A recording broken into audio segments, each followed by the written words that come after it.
So dumating na yung ano ko, side mirror na bar end pa rin na side mirror, no? Pero yung circle circle na siya, circle, parang noodle.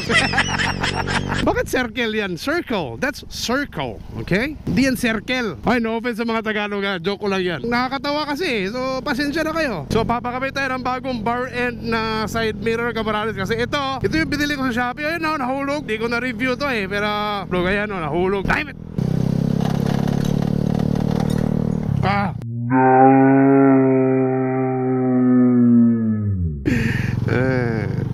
Hindi, ayoko na sabihin.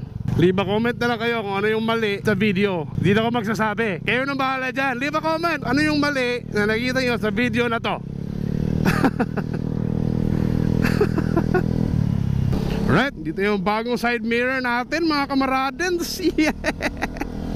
Looks nice, pero grabing extension niya, oh. Pero clear na clear. Tagal ko nang gusto tong circle eh. Ganda pa kabit ni tatay, oh. Yeah. Holy crap. Oh, damn. Yan, mas clear siya. Mas makikita natin kapag circle. I'm really a big fan of circle, you know. Ang kagandahan nito is pwede siyang i-taklip. Ayan. Pag nakaka-decide ako maging kamote without side mirrors, pwede ko siyang i-close. Pwede maging kamote.